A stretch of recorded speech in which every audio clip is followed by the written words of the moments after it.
Magandang umaga po sa ating lahat, mga kapatid. Magandang umaga din po, Father. Araw ng Miyerkules, sa ika-24 na linggo sa karaniwang panahon, nagpapatuloy tayo sa ating pagpapahayag ng salita ng Diyos at pagninilay tungkol dito upang sa biyaya ng Diyos, ito sana'y maisabuhay at makita sa atin araw-araw. At para sa umagang ito, ang magandang balikan ay ang narinig natin ngayon mula sa ating Ebanghelyo ayon kay San Lucas. Dito sinasabi kung ano ang maaaring maging hadlang upang ang salita ng Diyos, upang ang biyaya ng Diyos ay tuluyang makapasok sa buhay ng isang tao.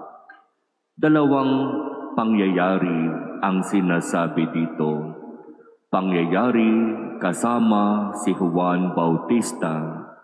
Pangyayari kasama ang anak ng tao, si Jesus na Panginoon. Sinasabi dito, dumating si Juan Bautista na nag-aayuno at hindi umiinom ng alak. Pero ano ang sabi ng mga tao sa kanya?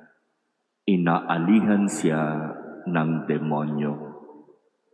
At sa pagdating naman ng anak ng tao, si Jesus na Panginoon, ang sinasabi naman ng marami, kumakain at umiinom katulad ng iba, matakaw, naglalasing, kaibigan ng mga publikano at mga makasalanan.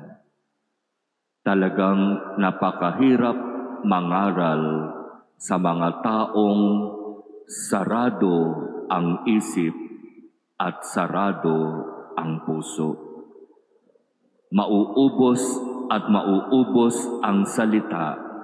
Sabi nga, mapapanis ang laway. Pero kung talagang sarado ang isip at sarado ang puso, walang mangyayari. Napakahirap mangaral sa isang taong sarado ang isip at puso.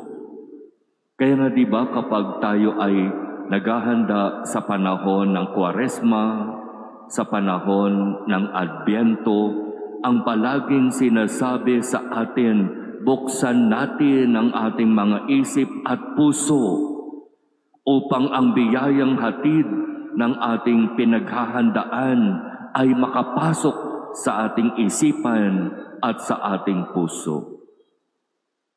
Napakahirap kapag ang ating isipan at puso ay isinara. At kung minsan, nakapadlak pa. Biyaya ng Diyos na mabuksan ang ating isip, mabuksan ang ating puso. At ito ang hingin nating tulong sa Kanya. Panginoon, sa maraming pagkakataon sa aking buhay, isinara ko ang aking isip, isinara ko ang aking puso. Tumigil na ako sa pag-unawa, tumigil na ako sa pagmamahal.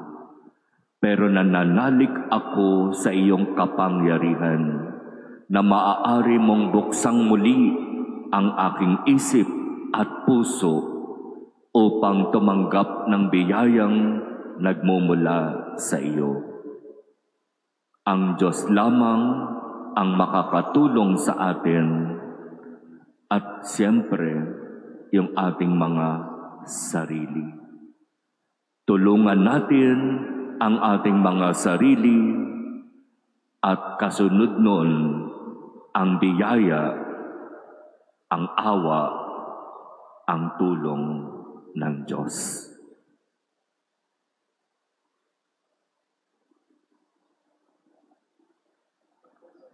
Amen.